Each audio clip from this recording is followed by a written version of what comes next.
बिस्मिल्लाहिर्रहमानिर्रहीम। अस्सलाम वालेकुम नाज़रीन, आप देख रहे हैं प्रोग्राम सिटी एट 10 और मैं हूं आपकी मेज़बान अना यूसुफ। उम्मीद है आप सब लोग ठीक ठाक होंगे। जुमे का मुबारक दिन है, आप सब लोगों को जुम्मा मुबारक। आज के प्रोग्राम का हमने बाकायदा आगाज़ करना है, कुछ खबरें भी होंगी और इसके साथ साथ आज के मेहमान भी हमारे प्रोग्राम का हिस्सा बनेंगे। लेकिन बाकायदा आगाज़ करते हैं जी, हमारा पहला सेगमेंट है एक दिन एक नेकी।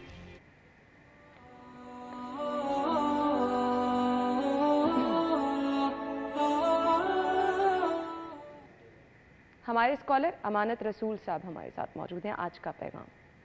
बिस्मिल्लाहिर्रहमानिर्रहीम। लोग नाम रखने के हवाले से हमेशा पूछते हैं कि बच्चे का या बच्ची का नाम रखना हो तो क्या नाम रखा जाए। दो बातें हमेशा मद्देनज़र रखिए। एक बात यह है कि जब भी नाम रखिए वो ऐसा नहीं होना चाहिए कि जो खिलाफ़ दीन हो, यानी मुराद ये है कि जैसे ऐसा नाम कि जो मबादियात दीन के ख़िलाफ़ हो, यानी तौहीद है, आखरत है, रिसालत है, इसके ख़िलाफ़ कोई नाम ना हो। एक बात। दूसरी बात यह है कि जब भी कोई नाम रखा जाए तो उसमें इस बात का ख्याल रखा जाना चाहिए कि उसमें तकब्बुर या फ़ख्र इस तरह का इजहार ना हो। रसूलुल्लाह सल्लल्लाहु अलैहि वसल्लम ने बहुत से नामों को बदला, यानी अगर किसी का नाम अब्दुल काबा है या किसी का नाम ऐसा है कि जो किसी गैर खुदा की परस्तिश का तसव्वुर उसमें है तो वाज़ेह बात है वो मुशरिकाना हो जाता है अमल। तो रसूलुल्लाह ने उस नाम को तब्दील किया। और दूसरा वो नाम कि जिसमें एक फ़ख्र का पहलू है और ऐसी बात बयान की जाती है कि जिससे तकब्बुर और किब्र का इजहार होता है। तो रसूलुल्लाह सल्लल्लाहु अलैहि वसल्लम ने उस नाम को भी तब्दील फरमाया। बाकी कोई भी नाम रखा जा सकता है, इन दो बातों का बस ख्याल रखना चाहिए। और ये इंतहाई अहम मरहला है, बिलाशुबा आपको इस चीज़ का ख़ास ख्याल रखना चाहिए जब भी आप अपने बच्चे का नाम रख रहे हैं। ये कुछ चीज़ें हैं जिनका आपको ख्याल रखना चाहिए क्योंकि नाम आपकी पर्सनालिटी की अक्कासी करता है। बढ़ते हैं आज की खबरों की तरफ। पहली खबर क्या है? खतरे की घंटी बज गई है, शहर में कोरोना का नया वेरिएंट आ गया है।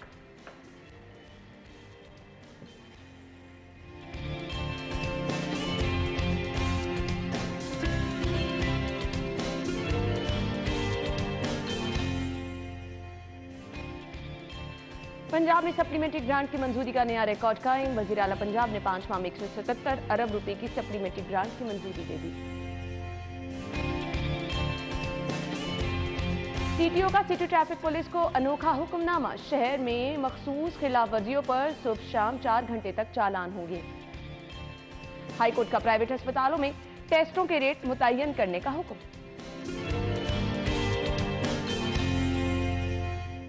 खबरें आप जान चुके हैं, इनकी डिटेल्स की तरफ आएंगे। हमारे साथ हमारे सीनियर रिपोर्टर्स मौजूद हैं। इमरान यूनुस और इरफान मलिक ने आज हमें ज्वाइन किया। अस्सलाम वालेकुम, क्या हाल चाल है आपके? अच्छा जी, पहली खबर की तरफ बढ़ते हैं। और इतनी बड़ी लीड जब देखकर मुझे वो टाइम दोबारा से याद आना शुरू हो गया है जब इतना खौफ था कोरोना का और एक्चुअली लोग अपने घरों में महसूर होकर रह गए थे। जगह जगह नाके लगे थे, गलियों के बाहर टेंट लगे हुई थी और आप वाकई परेशान होकर रह गए थे। हमारे अपने दफ्तर में मंजर ये था कि हर किसी ने वो सेफ्टी किट्स पहन रखी थी। वो वक्त दोबारा याद आता है तो यकीन माने बहुत ज़्यादा खौफ भी आता है। अल्लाह ताला सबको महफूज रखे, इस तरह की वबाओं से हम सबको दूर रखे। आपने सिर्फ और सिर्फ ये करना है कि हर सीज़न में एहतियात करनी है, साफ सफाई का ख्याल रखना है। अभी खबर ये है जी कि शहर में कोरोना का ये नया वेरिएंट आया है। वैक्सीनेशन बढ़ाने का फैसला किया गया है। मैं स्टिल अपने इर्द गिर्द बहुत लोगों को जानती हूँ जिन्होंने पहले दिन से वैक्सीनेशन करवाई ही नहीं है। इमरान भाई, आपसे आगाज़ कर लेते हैं। देखें जी, पहले तो मैं जब आप बात कर रही थी खबर के बारे में तो मैं यही जो है वो सोच रहा था कि मैं जो बात करूंगा, पहली बात मैं यही करूंगा कि आज दिन का आगाज़ जो है वो एक ख़तरनाक खबर सुन के जो है वो हो रहा है। परेशान लेकिन इससे ज़्यादा ख़तरनाक बात वो है जिसका इंकशाफ आप कर रही हैं कि अभी भी ऐसे लोग हैं जिन्होंने वैक्सीनेशन जो है वो नहीं करवाई। हम ख़ुद जो हैं इससे गुज़र चुके हैं। मैं भी चूँकि कोविड में जो है वो ज़ेर इलाज रहा हूँ और 15 दिन जैसे मैंने गुजारे ये मुझे भी पता है। और यकीन जाने मुझे उन लोगों के लिए अफसोस हो रहा है, उनकी सोच पे अफसोस हो रहा है जिन्होंने अभी तक वैक्सीनेशन जो है वो नहीं कराई। बहरहाल अगर हम आए ये कोविड के नए वेरिएंट के बारे में, जिसका नाम जो है वो XBB जो है वो बताया जा रहा है। तकरीबन कोई 1.5 माह कबल जो है वो मैंने एक हेडलाइन में ख़बर सुनी थी कि अमेरिका ने चाइना पर पाबंदी लगा दी थी कि उनके मुसाफिर जो हैं वो अमेरिका में नहीं दाखिल हो सकते। तो तब मुझे थोड़ा सा ना अलार्मिंग सिचुएशन हुई कि पाकिस्तान में तो अल्हम्दुलिल्लाह किसी को कोई आने जाने पे पाबंदी नहीं है, हम यही करते हैं। चलें, वही सूरत हाल हुई कि अब 24 केसेस जो हैं वो गुज़िश्ता हफ्ते रिपोर्ट हो गए हैं। पहली बार जब कोविड ऐसे ही आया था तब भी केसेस ऐसे ही बढ़े थे, मुसाफिर जो है वो आए थे और फिर ये पूरे पाकिस्तान में फैल गया था। लोगों का वैक्सीनेशन कराना तो एक अलहदा बात है, मुझे समझ नहीं आती कि हमारी इंतजामिया ये जो करता धरता है अब एयरपोर्ट्स पे इरफान, वैक्सीनेशन कुछ चेक एंड बैलेंस ना होने के बराबर है। वो तो जब पीक टाइम था तब भी लोग सेटिस्फाइड नहीं थे कि एयरपोर्ट पर जिस तरह से चेक किया जा रहा था, अब तो सवाल ही नहीं पैदा होता। फिर हम इतना बुरा टाइम देख भी चुके हैं, उसके बावजूद नए वेरिएंट को हम खुद दावत देते हैं क्योंकि हमने अपने एयरपोर्ट्स पर दाखिली खारजी रास्तों पर कोई ऐसे इंतजाम ही नहीं रखे हुए। फिर जिम्मेदार कौन है? अना, बिल्कुल ये बात आपकी ठीक है। जब ये सख्तियाँ बढ़ती हैं तो कुछ लोग जो है उसको कमाई का ज़रिया बना लेते हैं। आपको याद होगा जब यहाँ पे कोविड की वजह से शॉप्स बंद की गई थी, इलाके बंद सील किए गए, तो उसमें भी आपको कई शॉप्स जो हैं वो ओपन नज़र आती थी, कई एरियाज़ आपको ओपन नज़र आते थे। उसकी वजह क्या थी? या तो वो इंतज़ामिया के साथ मिली भगत कर लेते हैं, जिसमें बाज़ारों में रश सबके सामने है, रश सबके सामने है, लोग जो है खुद ख्याल नहीं करते। खुदारा इसमें हमें वो सोच लोगों की अपनानी चाहिए कि हम वैक्सीन करवाएं। आप देखें पोलियो कितना बड़ा ख़तरा है पूरी दुनिया में। जब पूरी दुनिया के बहुत से ममालिक में उसको कंट्रोल कर लिया गया, लेकिन पाकिस्तान एक ऐसा मुल्क है जिसमें जो एक दफ़ा कंट्रोल होगा तो आपको पता चलेगा दोबारा से पोलियो का जो है वैक्सीन जो पेशेंट आ गए हैं और उसके बाद फिर कैंपेन शुरू हो जाएगी। हम लोग कैंपेन तो स्टार्ट कर देते हैं, लेकिन अभी तक लोगों की जो है वो इस सोच को तब्दील नहीं कर सके। जैसे आपने भी बताया कि कई ऐसे लोग हैं जिन्होंने वैक्सीन नहीं करवाई, मौजूद हैं वो लोग मौजूद हैं। कई आपको ऐसे लोग भी नज़र आएंगे जो कहेंगे कि हमने जब वैक्सीन करवाई तो उसके बाद हमें ये इश्यूज़ आए। हालांकि ये इश्यूज़ जो है अगर वो वैक्सीन ना भी करवाते तो वो भी हो सकते थे। जैसे हम बात करते हैं कि ये जो छोटी मोटी चीज़ें हैं ये बहाने बनते हैं कि इंसान को ये हो गया वो हो गया, तो ये अगर वैक्सीन आप करवा लेंगे तो आप बहुत से ख़तरात से बच जाएंगे। ना सिर्फ आप खुद बचेंगे बल्कि लोगों को भी बचाएंगे। जैसे हमने बात की कि एयरपोर्ट्स के ऊपर जो है वो उसकी स्क्रीनिंग का अमल जो है वो नहीं ना होने के बराबर है, लेकिन आपको मैं बताऊं कि कल से ये जो है इसका आगाज़ कर दिया गया है। स्क्रीनिंग कल से लाहौर एयरपोर्ट के ऊपर तो हो रही है, बाकी जो है शायद उनके ऊपर भी इसका अलार्मिंग। लेकिन इरफान मेरे ख्याल के मुताबिक ना इंतजामिया के लिए अब ये कुछ ज़्यादा मुश्किल नहीं होगा। क्यों? क्योंकि इसके SOPs बने हुए हैं, आपने सिर्फ उन पे अमल दरामद करवाना है। इंतजामिया के लिए डेंगू पे काबू पाना मुश्किल था। आप इंतजामिया के तो बात छोड़ दें, डेंगू आज का नहीं है और इस सीजन में जितने लोग डेंगू से मुतासिर हुए, हमारी हुकूमत और हमारे इंतजामिया माजरत के साथ तब एक्शन में आपको हरकत में नजर आती है जब पानी बिल्कुल सर से गुजर जाता है। लेकिन अब हम यही कहना चाहते हैं कि आप ये जो मुसलसल इजलास कर रहे हैं ना, आप इन इजलासों में ये ना करें कि जी हमने आइडेंटिफाई कैसे करना है कि पेशेंट कैसे आ गए या ये वेरिएंट जो है वो पाकिस्तान में कैसे आ गया। आप सबसे पहले हंगामी बुनियाद इसको इमरजेंसी के तौर पे लेना चाहिए। ये हमने इमरान ने हमने ये इसको कि हॉस्पिटल फिर भर जाए, आपके पास जगह ना हो। हमने खबरों तक रहेंगे, लोगों को बताएंगे नया वेरिएंट आया, तो हमारे यहाँ तो लोग बड़े रिलैक्स हैं। अना देखें, ये लोग ये अब इजलास बुला रहे हैं, जैसे इमरान ने कहा कि 1 माह पहले, और ये बात बिल्कुल ठीक है। चाइना में इस वक्त जो है वो 80 लाख के करीब जो है पेशेंट था उनका, उसमें उन्होंने एमरजेंसी अपनी लगा ली। जब आपको पता चल रहा है कि आपके हमसाया मुल्क जिसके साथ आपकी ट्रेड भी चल रही है, जिसके साथ आपके लोग जो हैं वो ट्रैवल भी कर रहे हैं बड़ी तादाद के अंदर, वो भी इधर आ रहे हैं, यहाँ पे CPAC चल रहा है, यहाँ से जो लोग हैं कारोबार करने के लिए चाइना जा रहे हैं, तो आपने तब क्यों नहीं एहतियाती तदाबीर इस्तेमाल की?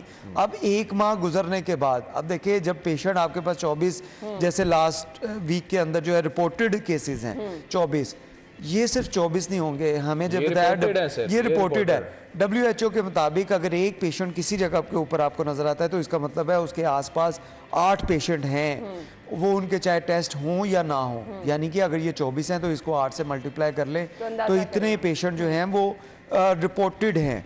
इसके अलावा जितने लोग जैसे हमने कोरोना का जो 3rd फेज़ था उसके अंदर देखा, लोगों ने टेस्ट करवाने छोड़ दिए थे। लोगों को जब फील होता था कि वो कोविड उसमें उनका पेन हो रही है जिसम में या उनको जो फ्लू हो रहा है, तो उसके बाद वो खुद क्वारंटाइन में चले जाते थे। वही सूरत हाल अब भी होनी है, लेकिन इसमें जैसे इमरान ने बात की कि जब ये पानी सर से गुजर जाता है तब इनको याद आता है करना। जो 1 माह पहले ये सारी चीज़ें आपके चल रही हैं, तब आपने क्यों नहीं इसके ऊपर इकदाम किए?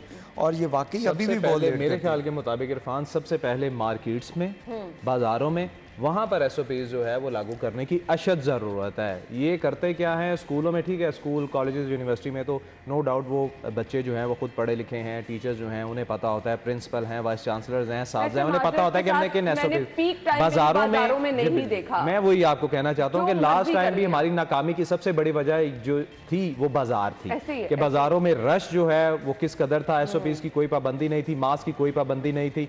इन चीज़ों पर जो है वो इस वक्त सख्ती से एक्शन लेने की खैर अब इंतजामिया जो कर रही है वो उन्होंने तो टाइम से करना है। जब उनको पता चलेगा कि अब तो हालात काबू में नहीं है, फिर आपको थोड़ा वावेला नजर आएगा। प्लीज़ अपने तौर पर आपको अगर कुछ सिम्टम्स हैं तो अब तो सब चीज़ें आपके सामने हैं, कोई परेशानी की ऐसी सच बात भी नहीं। अपने आप को बिल्कुल जो है वो क्वारंटीन में कर लीजिए। अगर कुछ ऐसा फील हो रहा है तो टेस्ट ज़रूर कराएं। मास्क का इस्तेमाल अगर खुदा ना खास्ता किसी को कोई सिम्टम भी नहीं है, बाहर जाते हुए तो ज़रूरी बना लें कि आपने मास्क का इस्तेमाल करना है। आजकल जैसी आबो हवा है, बाहर ठंड है, आपको बहुत सारी चीज़ों से महफूज रखता है। ये कुछ SOPs हैं जिसको अपनाना हमारे लिए, आपके लिए, हमारे घर वालों के लिए, सबके लिए बहुत ज़्यादा ज़रूरी है। बाकी इंतज़ामिया क्या कर रही है वो आप सब लोगों के सामने है, कब करेगी आप लोगों के सबके सामने है। अलबत्ता हमने करनी है अस्पतालों में सहूलियात की भी। ब्रेक लेंगे, ब्रेक के बाद जब वापस आएंगे तो अगली खबर की तरफ बढ़ेंगे। हमारे साथ ही रहिएगा।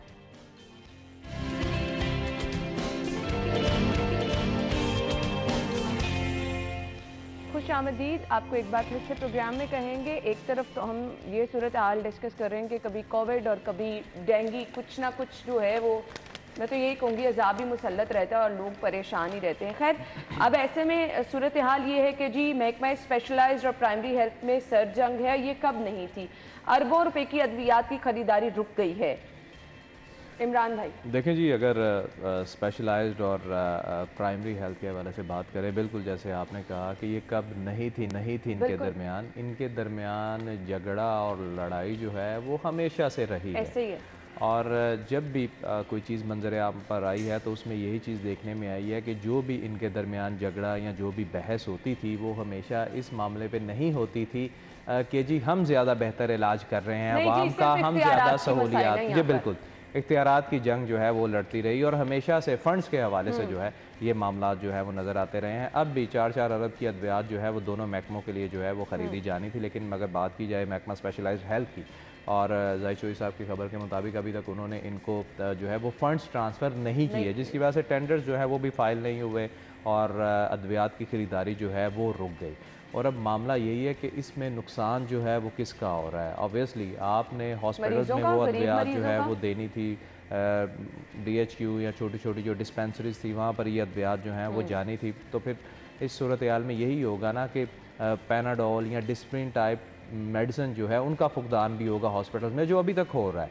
हम रोज़ सुनते हैं कि जो फ्री अद्वियात हॉस्पिटल्स में अवेलेबल होती हैं, अगर डॉक्टर आप लिख कर देता है, ये यकीन जाने मेरा आंखों देखा वाक़या है कि एक अजीज़ जो हैं वो मेरे सर्विसेज हॉस्पिटल में एडमिट थे और मैं इयादत के लिए चला गया।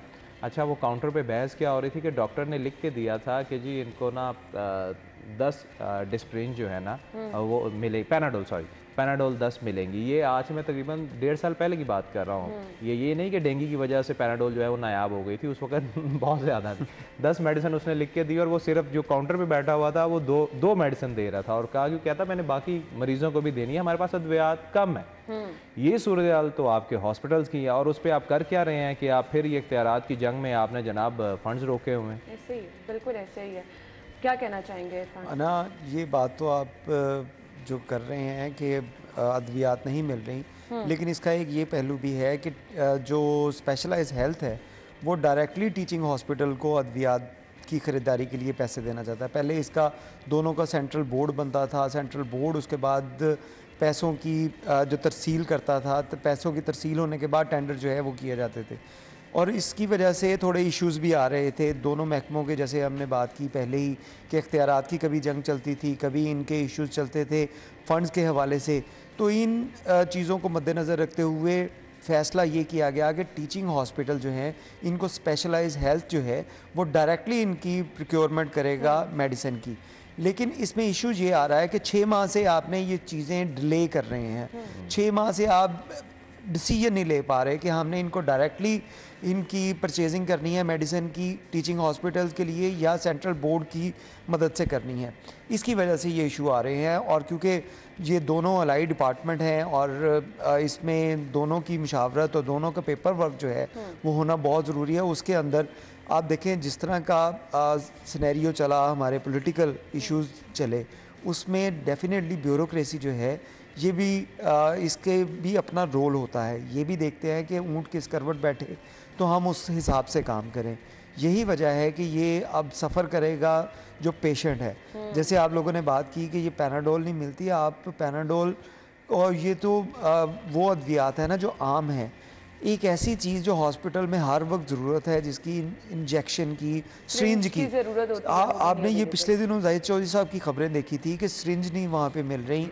सर्विस हॉस्पिटल जो टीचिंग हॉस्पिटल है उसकी एक्सरे मशीनें कभी नहीं चल रही, कभी मियो हॉस्पिटल में ये इश्यूज यहाँ पे है, ये भी कभी खबर जना शामिल में कर issue- लेते हैं। वैसे तो ये हमारी चौथी खबर है, लेकिन हाईकोर्ट का प्राइवेट अस्पतालों में टेस्टों के रेट मुतय्यन करने का हुक्म यहाँ सरकारी हॉस्पिटल में कोई तयन नहीं कर सका कि टेस्ट होंगे। जो फ्री टेस्ट की सहूलत आपने नाम नेहाद रखी हुई है वो मिलेगी भी या नहीं, फिर लोगों को प्राइवेट हॉस्पिटल के रहमो करम पे रहना पड़ेगा। सो प्राइवेट हॉस्पिटल किसी की बात सुनेंगे, कोई रेट का तयन करवा सकेंगे? सवाल ही नहीं पैदा होगा। आप यकीन जाने या ना, मैं आपको एक बात बताता हूँ, आप खुद हंसेंगे इस बात पे। अदालत ने पहले भी जो है वो, अदलिया ने पहले भी जो है वो रेट मुकर्रर किए थे प्राइवेट हॉस्पिटल के लिए, सरकारी हॉस्पिटल के लिए। अच्छा, मैं आपको एक वाक़या बताता हूँ कि मैं ऐसे ही अपना टेस्ट करवाने जो है ना वो डेंगू के हवाले से, डेंगू के रेट मुतय्यन कर दिया। आई थिंक 100 रुपये तब उन्होंने ऐलान किया था। अच्छा, मैं डेंगू का टेस्ट करवाने एक निजी हॉस्पिटल में गया, और समनाबाद का बड़ा हॉस्पिटल है, मैं वहाँ पर गया और मैंने कुछ रेट लिखे हुए थे। आप यकीन जाने, मैं खुद तो बीमार था, 3 किस्म के रेट जो है ना डेंगू टेस्ट के वहाँ पर लिखे हुए थे। एक 100 रुपये का था, एक जो है वो 500 रुपये का था, और एक 800 रुपये का था। मैंने उससे पूछा, जो काउंटर पे बैठा हुआ था, मैंने कहा भाई ये 3 किस्म के रेट क्यों लिखे हुए हैं? कहता जी देखें, आपको चूँकि बुखार भी है, आपने डेंगू टेस्ट भी करवाना है, तो आप पूरा टेस्ट करवाएं, वो 800 रुपये का होगा। मैंने कहा 100 रुपये में क्या है?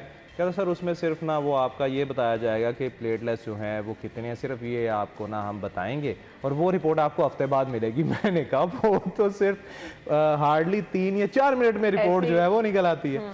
तो मतलब मुझे फिर मजबूरन जो है वो 800 रुपये वाला टेस्ट जो है वो करवाना, और अब भी होगा यही। अब प्राइवेट हॉस्पिटल जो हैं इनके लिए मैकेनिज्म बनाने की अशद ज़रूरत है। यहाँ पर रेट जो हैं स्पेशली उनके जिनकी अशद ज़रूरत होती है लोगों को, लाइक ये डेंगू, ये कोविड, और ऐसे ही वो जो जानलेवा चीज़ें, उनके टेस्ट जो है वो आसान होने चाहिए। थोड़ा तो ख्याल करें ना ये प्राइवेट हॉस्पिटल। आप सरकारी हॉस्पिटल्स में कोई चेक एंड बैलेंस नहीं रख सकते हैं, प्राइवेट हॉस्पिटल में कौन जाएगा, कौन चेक एंड बैलेंस रखेगा? इरफान, मुझे सिर्फ ये बता दे, मरीज बेचारे शिकायत नहीं कर सकते, वो जिस हालत में जाते हैं उनसे जितने पैसे वसूल किए जाते हैं वो मजबूर होते हैं उस टाइम। बिल्कुल, आपकी बात बिल्कुल ठीक है। प्राइवेट हॉस्पिटल में तो ये सवाल ही नहीं पैदा होता। और आपको याद होगा जैसे साकिब निसार जो थे वो तब प्राइवेट हॉस्पिटल के अंदर जाते थे, तो उसके ऊपर भी बड़ी बात हुई थी कि भाई अब अपना काम करें। प्राइवेट हॉस्पिटल में जिसके पास पैसे हैं वो इसलिए जाता है।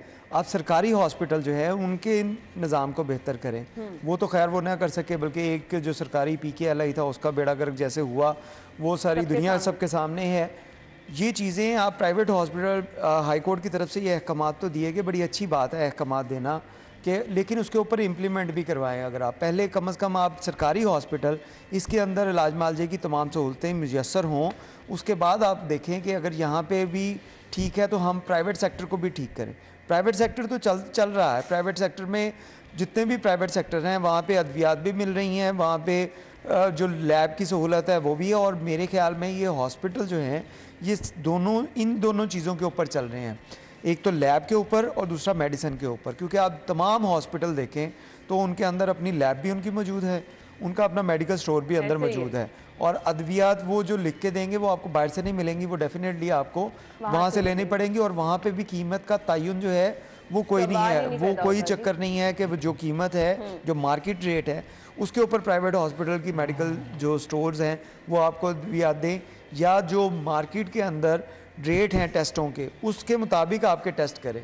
वहाँ पे भी इंतहाई महंगे टेस्ट किए जाते हैं, लेकिन बात वही है कि आप सरकारी हॉस्पिटल की हालत बेहतर करें, जहाँ पे सिरिंज नहीं मिल रही, जहाँ आपकी पे responsibility जहाँ पे आपको अद्वियात नहीं मिल रही, जहाँ पे गंदगी का ये सूरत हाल है कि आप हॉस्पिटल जो हैं ये होते हैं लोगों को बेहतर करने के लिए, ठीक करने के लिए, लेकिन अगर वहाँ पे कोई पेशेंट जाएगा तो वो इरफान साहब, उन जरासीम से ज़्यादा मुतासिर 15 साल से तो हम स्क्रीन पे बैठ के ये रोना रो रहे हैं तो ये चीजें होने वाली नहीं है। लेकिन कोई भी हम अपना बात कर साथ रहे हैं कि हाई कोर्ट की तरफ से पीटीआई अपना वजीर सेहत डॉक्टर इसलिए लेकर आई थी ये कि बेहतर उसे तरीके से मसाइल समझेंगे। का जो है वो इदराक होगा, उसे और वो पता जिस होगा, बेहतर तरीके हम से बेहतर समझ रहे करेंगे। हैं, हम सारे और वो भुगत जो रहे हैं। हालात हुए हैं वो आप देख लें कि स्पेशलाइज्ड और प्राइमरी के दरमियान झगड़ा चल रहा है, और कहीं हॉस्पिटल्स में अभी भी मशीनरी हैं जो हैं वो ख़राब पड़ी हैं, अद्वियात मिल नहीं रही। प्राइवेट सेक्टर जो है वो इतना मजबूत हो चुका है, इतना मजबूत हो चुका है कि वो आपकी रीढ़ की हड्डी बन गया है। आवाम की मजबूरियां हैं और वो अच्छे तरीके से फायदा उठा रहे हैं, बीमारी की हालत में कोई कॉम्प्रोमाइज नहीं कर सकता। हम ब्रेक ले लेते हैं, ब्रेक के बाद वापस आते हैं, हमारे साथ रहिएगा।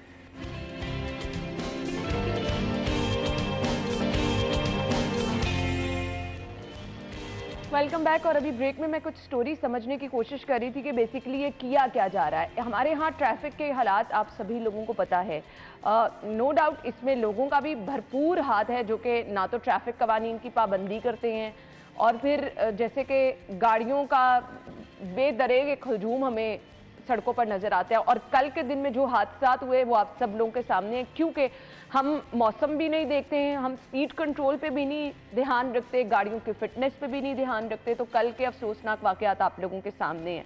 अच्छा जी, अब किया ये जा रहा है जी, ट्रैफिक का एक तो बुरा हाल है, दूसरी तरफ सीटीओ ने वार्डन्स को एक टास्क दिया है, और उसके मुताबिक क्या किया जाएगा जी, पीर को चालान होगा वन वे की खिलाफ वर्जी पर, मंगल को जो हेलमेट नहीं पहनेंगे उनका चालान होगा, बुध को गैर नमूना नंबर प्लेट वालों के खिलाफ, जुमेरात को धुआं छोड़ने वाली गाड़ियों के खिलाफ, और जुम्मे को कम उम्र ड्राइवर्स के खिलाफ। इरफान, ये क्या हो रहा है? तो इस नज़र से देखा जाए कि ट्रैफिक वार्डन जो हैं उनको काम पे लगा दिया गया है, तो ये मैं समझता हूँ कि पहले वो काम नहीं पहले करते थे, काम अपनी नहीं ड्यूटी करते पे थे। सड़कों पे रहते। सड़कों पे आपको नज़र आते थे, लेकिन आपको ये भी नज़र आता होगा कि सड़क के ऊपर ट्रैफिक का बे इंतहा रश होता था, और ट्रैफिक वार्डन आपको सुकून से बैठा हुआ नज़र आता था।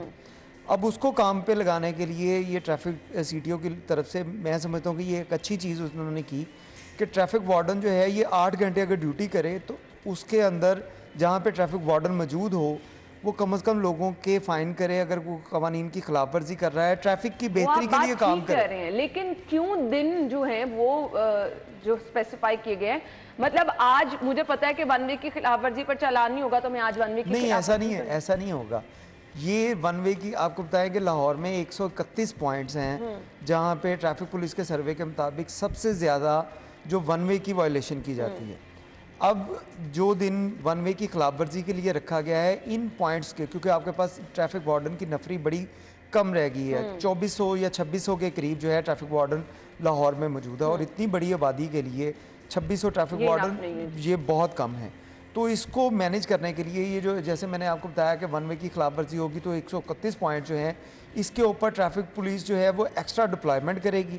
अपने दीगर जो चौक चौराहे होंगे उनसे हटाकर वहाँ पे अगर 4-4 लोग ट्रैफिक वार्डन होते हैं वहाँ पे 2-2 कर दिए जाएंगे, तो उनको डिप्लॉय किया जाएगा उन पॉइंट्स के ऊपर जहाँ पे वन वे की खिलाफ वर्जी हो रही है। फिर उसके बाद जैसे धुआं छोड़ने वाली गाड़ियों के खिलाफ क्रैकडाउन का दिन मुतय्यन किया गया है, तो शहर में आपको ऐसे पॉइंट्स नज़र आते हैं जो एंट्री एग्जिट पॉइंट, जहाँ पे बड़ी गाड़ियाँ शहर में दाखिल हो रही होती हैं और ज़्यादातर डीजल गाड़ियाँ होती हैं, तो उनको कंट्रोल करने के लिए उन पॉइंट्स के ऊपर ऐसे नफरी की डिप्लॉयमेंट की जाएगी। तो ये ट्रैफिक वार्डन जो काम करना भूल गए थे, और इसकी एक बड़ी वजह ये भी है कि चले मान लेते हैं एक अच्छा इकदाम है, मेरे पास तकरीबन कोई 1 मिनट ही रह गया, मुझे लगता है हैवी फाइन्स इरफान हल है कि लोग ट्रैफिक कवानीन की पाबंदी करेंगे, अदरवाइज मुमकिन नहीं है। अच्छा देखिए जी, इन लाइटर मोड अगर मैं बात करूं, पहले तो ये सुना जाता था कि मंगल बुध को गोश्त का नागा होता है, और अब जो है ये शेड्यूल दे दिया गया है। अच्छा, अगर बात की जाए ट्रैफिक के हवाले से, देखें ये मेरे ख्याल से ना उन्होंने स्पेसिफिक कर दिया है कि भाई आपने ज़्यादा फोकस करना है इन डेज पे, इन पे। नो डाउट इरफान ने ठीक कहा कि ट्रैफिक वार्डन जो है वो आपको नज़र आएंगे, लेकिन अगर आप आवाम को देखें, आवाम बाज आने वाली नहीं है, उनके खिलाफ ऐसा ही करना चाहिए। लेकिन शहर में ट्रैफिक की सबसे बड़ी वजह जो है वो उसकी कई वजूहत हैं, जिनमें ऑब्वियसली हमारे पास पब्लिक ट्रांसपोर्ट जो है वो ना होने के बराबर है। उसके बाद हमारे शहर में पार्किंग की सहूलियात नहीं है, पार्किंग प्लाजे नहीं है। उसके बाद अगर आप बाकी चीज़ों की तरफ आ जाएँ तो पार्किंग प्लाजों के साथ साथ आपने सर्विस लेन जो है वो ख़त्म कर दी हुई है। और इसकी सबसे बड़ी बात जो है वो लाहौर में वो तजावजात, बिल्कुल तजावजात आपको हर रोड में नजर आएंगी, जिसकी वजह से आपका ट्रैफिक रश जो है वो बढ़ जाता है। तो जब तक आप इन चीज़ों को ख़त्म नहीं करेंगे, आप लाहौर शहर में पार्किंग के मसाइल, ट्रैफिक के मसाइल ख़त्म नहीं कर सकते। बिल्कुल, और यही वजह है कि अभी भी हम देख रहे हैं कि जितने मर्जी अंडरपास बन गए, जितने मर्जी आपने रोड कुशादा कर लिए, ट्रैफिक नहीं संभल रही है। और पीक आवर्स पे तो वैसे ही जी आपने अगर अपनी मंजिल तक पहुंचना है तो उसके लिए आपको 3-4 घंटे का मार्जिन रखना पड़ेगा, अदरवाइज पॉसिबल नहीं कि आप टाइम पे कहीं पे पहुंच जाएं। थैंक यू सो मच, बहुत बहुत शुक्रिया आप लोगों के वक्त के लिए। नाज़रीन, ब्रेक होगी, हेडलाइंस, फिर वापस आएंगे हम शो में।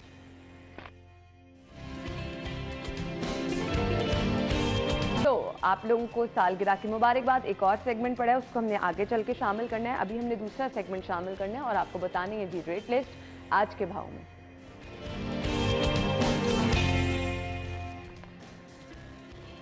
हसनैन इस वक्त बाहर मौजूद हैं और वो हमें बता रहे हैं जी ओपन मार्केट रेट आज के क्या हैं। Over to you. जी है ना, सब्जियों की कीमतों की अगर बात की जाए तो मॉडल बाजार टाउनशिप में मौजूद हैं और यहाँ पर जो फरोख्त होने वाली सब्जियाँ हैं उनका म्यार भी बेहतर है और ये जो इनकी कीमतें हैं वो डीसी रेट के मुताबिक हैं या फिर डीसी रेट से 1 से 2 रुपए कम कीमत पर वो यहाँ पर दस्तयाब हैं। इसी वजह से बड़ी तादाद में जो शहरी हैं, जो ख़रीदार हैं, वो मॉडल बाजार का रुख करते हैं। सब्जियों की कीमतों पर एक नज़र डाली जाए तो सबसे पहले बात करते हैं शिमला मिर्च की, जो कि 65 रुपये फ़ी किलो में फ़रोख्त की जा रही है। मटर जो है वो 62 रुपये फ़ी किलो में फ़रोख्त किया जा रहा है। फूल गोभी जो है वो 38 रुपये, गाजर देसी जो है वो 38 रुपये फ़ी किलो के हिसाब से फ़रोख्त की जा रही है। इसी तरह जो लहसन चाइना है वो 293 रुपये है। खीरा फार्मी जो है वो 35 से 40 रुपये, मूंगरे 72 रुपये फ़ी किलो में फ़रोख्त किए जा रहे हैं। पालक फार्मी जो है वो 28 रुपये फ़ी किलो, शलजम 23 रुपये फ़ी किलो में फ़रोख्त किए जा रहे हैं। इसी तरह मेथी जो है वो 53 रुपये, फूल गोभी 38 रुपये, शिमला मिर्च फिर से 65 रुपये और इस तरह जो टिंडियाँ हैं फार्मी वो 50 रुपये किलो में फ़रोख्त की जा रही हैं। प्याज की अगर बात की जाए तो प्याज 192 रुपये फ़ी किलो है। अदरक थाईलैंड 358 रुपये और जो टमाटर हैं वो 65 रुपये फ़ी किलो में फ़रोख्त किए जा रहे हैं। यहाँ पर जो म्यार है वो बेहतरीन है as compare to open market. Open market में जो कीमतें हैं वो एक्चुअल प्राइस जो डीसी रेट है उससे ज़्यादा कीमत पर फ़रोख्त किए जाते हैं। इसी वजह से जो शहरी हैं उनकी प्रायोरिटी ये होती है कि वो मॉडल बाज़ार का रुख करें और यहाँ से इत्मीनान से सब्जियाँ खरीदें। जी थैंक यू सो मच, आपने हमें बताया जी सब्जियाँ किस कीमत पर मिल रही हैं। अभी हमने आपको बताने हैं एग रेट्स। सबसे पहले जी एग रेट आपको बता रहे हैं, तो अगर आप जाएंगे जी सबसे पहले हमारे पास है रिटेल प्राइस, उसके मुताबिक 274 रुपये दर्जन में आप अंडों की खरीदारी कर सकेंगे, यानी 274 रुपीज़। और इसके बाद अगर आप होल सेल पे जाएंगे तो आप थोड़ी सी बचत कर सकते हैं, 272 रुपये दर्जन में आप अंडों की खरीदारी कर सकेंगे। और अगर आप जाएंगे अपने करीबी किसी भी स्टोर पर तो वहां 273 रुपये दर्जन।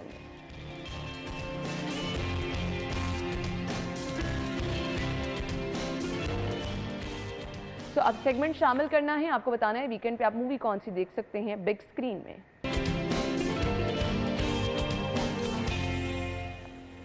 स्टूडियो में आपको एक बार फिर से खुशामदीद कहेंगे। नाज़रीन, कुछ मसाइल ऐसे हैं जो कि हमारे मुल्क को, मैं तो ये कहूँगी कि दीमक की तरह से चाट रहे हैं और बुरा हाल हमारी मुल्क की मईशत का हो चुका है। एनर्जी क्राइसिस आप लोगों के सामने है। डॉलर की बढ़ती हुई कीमत, डॉलर की ये ऊंची उड़ान किस तरह से तमाम कारोबारी तबके के साथ साथ आम सारिफ पर भी असरअंदाज हो रही है। आप सभी लोग जानते भी हैं, आप सभी लोग इससे मुतासिर भी हो रहे हैं। ये मुआशी बहरान जो है किस तरह से हमें किस डगर पर लेकर जा रहा है और कितनी मुश्किलात पैदा कर रहा है आम आदमी के लिए, बिजनेसमैन के लिए, क्या क्या मुश्किलात हैं, हमने आज के शो में ये भी डिस्कस करनी है। और फिर आपको ये भी बताना है कि जी किस तरह से कारोबारी हजरात जो हैं वो इस तमाम सूरत हाल से जो है मुतासिर हो रहे हैं। रिटेल सेक्टर इस वक्त कहाँ पे स्टैंड कर रहा है, किन किन मुश्किलात का सामना है। असल में रिटेल सेक्टर हमारी मुल्क की मुआशी हैसियत को बरकरार रखने में रोल क्या अदा करता है, और फिर ये जो मौजूदा मुश्किलात हैं इसकी वजह से रिटेल सेक्टर को किन मुश्किलात का सामना है, किन चैलेंजेस का सामना है। ये एनर्जी क्राइसिस, ये जो टाइमिंग मार्केटों की महदूद करने का कहा जाता है बार बार, हर रोज़ एक नया जो है वो हम देखते हैं हुक्मनामा आ जाता है ताकि सूरत हाल को बेहतर किया जाए, मुआशी बहरान को ख़त्म किया जाए। असल में ख़त्म करने की तरफ है या बढ़ाने की तरफ है? हम असल स्टोरी भी जानने की कोशिश करेंगे, कुछ मुश्किलात और चैलेंजेस क्या दरपेश हैं इस सेक्टर को वो भी जानने की कोशिश करेंगे। हमारे साथ स्टूडियो में जो हमारे मेहमान मौजूद हैं, तारुफ कराऊंगी जी, chairman chain store association Rana Tariq Mahboob साहब ने हमें ज्वाइन किया है। अस्सलाम वालेकुम। वालेकुम सलाम। क्या हाल चाल है आप? अल्हम्दुलिल्लाह, आप कैसे हैं? अल्हम्दुलिल्लाह, थैंक यू सो मच, बहुत बहुत शुक्रिया आपके कीमती वक्त के लिए। बिलाशुबा मुआशी सूरत हाल को बेहतर करने में रिटेल सेक्टर का जो किरदार है हम सब लोग जानते हैं, रोशनी डाल दीजिएगा आप, थोड़ा सा हमें समरी बता दें कि क्या किरदार अदा करता है retail sector. Retail sector actually economy के दो पार्ट है, एक एक्सपोर्ट की इकोनॉमी है और एक डोमेस्टिक इकोनॉमी एग्जैक्टली। है। और डोमेस्टिक इकोनॉमी में जो सबसे इम्पॉर्टेंट रोल है वो रिटेल का है, क्योंकि रिटेल से जो पैसा जनरेट होता है वो 90% तक प्रोडक्ट की प्राइस यानी प्रोडक्ट की कीमत में, सैलरीज में, रेंट में और टैक्सेस में चला जाता है। तो 90% वो जो पैसा है वो रीसर्कुलेट होता है आपकी इकोनॉमी में। और 12 खरब का लास्ट ईयर का 2020-21 का रेवेन्यू है, जो कि और इसी से आपकी आप समझें कि आप उसी से टैक्स जनरेट होता है, उसी से सारा का सारा पहिया चलता है। एक चीज़ तो आपने वाजे कर दी कि बहुत ज़्यादा अहम रोल है। आपकी बात से मैंने अंदाज़ा ये लगाया है कि अगर इतना ज़बरदस्त किरदार ये रिटेल सेक्टर अदा कर रहा है, बहुत सारे लोगों का रोज़गार भी इससे वाबस्ता होगा। तकरीबन 1 करोड़ डायरेक्ट एम्प्लॉयज़ हैं जो कि 18% तकरीबन बनते हैं और 14% बनते हैं आपकी टोटल वर्क फोर्स का, और रिटेल का जीडीपी में 18% कंट्रीब्यूशन है। तो रिटेल एक बहुत इंपॉर्टेंट है। और दूसरी चीज़ ये कि एक्सपोर्ट से आपको डॉलर तो ज़रूर आते हैं लेकिन टैक्स नहीं आता। एक्सपोर्ट के ऊपर कोई टैक्स नहीं है, बल्कि आपने जो टैक्स कलेक्ट किया होता है वो भी आपको रिफंड करना पड़ता है। तो ये भी एक मेजर सोर्स है रिटेल, जो कि आपकी लोकल जो किटी है उसमें जो टैक्स जनरेट करता है। सही। अब मुझे ये बता दीजिएगा इश्यूज़ क्या हैं, चैलेंजेस क्या क्या हैं, क्योंकि हम अगर देखें टैक्स अदायगी अगर आप बात कर रहे हैं वो तमाम एक बड़ा किरदार रिटेल सेक्टर अदा कर रहा है। हमारे मजदूर तबका या जो कहा जाए कि जो कारोबारी हजरात हैं उनके साथ मुंसलिक बहुत बड़े तादाद में वो लोग हैं जिनका रोज़ी रोटी चल रही है। सो इसका स्मूथली चलना तो बहुत ज़रूरी है रिटेल सेक्टर का। जैसे अपने इंटरव्यू में कहा कि डॉलर की उड़ान, political instability, international energy crisis, inflation, तो ये सारे के सारे असरात जो हैं वो रिटेल सेक्टर के ऊपर उसके आ रहे हैं। अगर आप देखें तो बाइंग पावर बहुत रिड्यूस हो गई है। तो बाइंग पावर, अब आप आटा, दाल, चीनी और बिजली की कीमतों में ही आपके पैसे पूरे हो जाते हैं। आपने सही कहा। उससे आपकी जितनी भी श्रिंक हो रही है आपकी रिटेल की इकोनॉमी। सेकंड ये कि हम टाइम टू टाइम मुख्तलिफ फैसले करते हैं। मसलन कोविड से लेके अब तक तकरीबन 3 सालों में 20 दफ़ा रिटेल पे रिस्ट्रिक्शंस आ चुकी हैं कि 8 बजे खोल लें, 10 बजे खोल लें, 9 बजे बंद कर दें, 11 बजे बंद कर दें। जबकि रिटेल एक ऐसा बिजनेस है जो कि लॉन्ग टर्म प्लानिंग के साथ चलता है। मसलन अगर मैं अपने बात करूं चेन स्टोर एसोसिएशन में, तो हमारे पास तकरीबन 200 ब्रांड हैं और हमारी 20,000 आउटलेट हैं पूरे पाकिस्तान में। हम मिनिमम 6 महीने पहले प्लान करते हैं और बाज़ सूरतों में 1 साल पहले भी प्लान करते हैं। जैसे ही आप रिस्ट्रिक्शंस और कोई डिसीजन मेकिंग करते हैं तो हमारे पास तो उसकी इन्वेंट्री होती है, हमने तो इन्वेस्ट कर दिया होता है, हमने तो उसको प्लान कर लिया होता है। तो हमारे लिए उसके बहुत सारे चैलेंजेस आते हैं। एक और बड़ी इंपॉर्टेंट बात है कि मैन्युफैक्चरिंग का जो शोबा है बड़ा इंपॉर्टेंट है, लेकिन वो हाईली पेड नहीं है। वहाँ पे जो मिनिमम वेजेस का कॉन्सेप्ट बहुत ज़्यादा है, जबकि मार्केटिंग हो, रिटेल हो, ट्रेड हो, ये तीनों शोबे जो हैं ये हाईली पेड शोबे हैं। अगर आप हमारे किसी भी रिटेल के वर्कर की सैलरी को देखें तो वो मिनिमम वेजेस के बाद कमीशन बेस्ड होती है, जो कि आप किसी और सेक्टर में किसी अच्छे एग्जेक्टिव की सैलरी के बराबर है।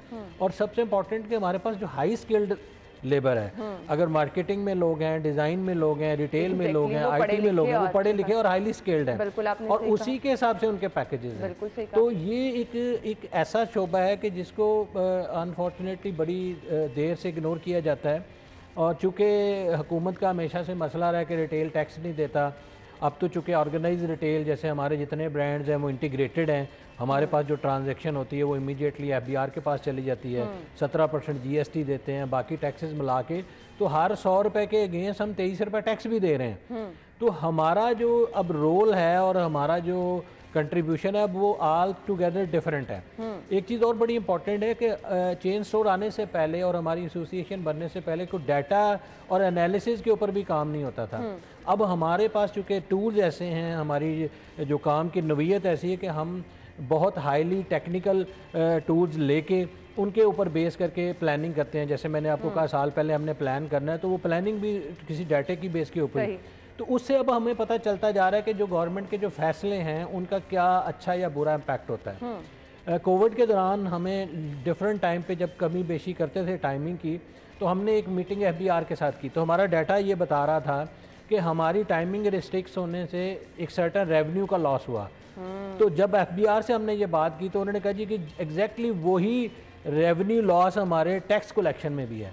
तो हुकूमत जब फैसले करती है तो ना हमसे कंसल्ट करती है ना FBR से कंसल्ट करती है, उनको टारगेट दे देती है, वो हमारे पीछे आ जाते हैं। फिर उससे नुकसान सिर्फ आपका भी नहीं होता, उससे फिर एक लंबा नुकसान होता है। मुझे ये बता दें, अब जो सूरत हाल, जो क्राइसिस, जो चीज़ें आपको फेस करनी पड़ेंगी, अब आप लोगों से जुड़े जो लोग कारोबार कर रहे हैं, जो लोग आप जिनका रोज़गार ही यहाँ से मुंसलिक है, उनकी नौकरी तो पड़ गई ना खतरे में। देखिए, पहली चीज़ तो इंपोर्ट की रिस्ट्रिक्शन है, फिर आपके डॉलर के क्राइसिस हैं, आपकी फ्यूल प्राइसेस के इश्यूज़ हैं, उसकी वजह से लोगों की बाइंग पावर पहले ही कम हुई है।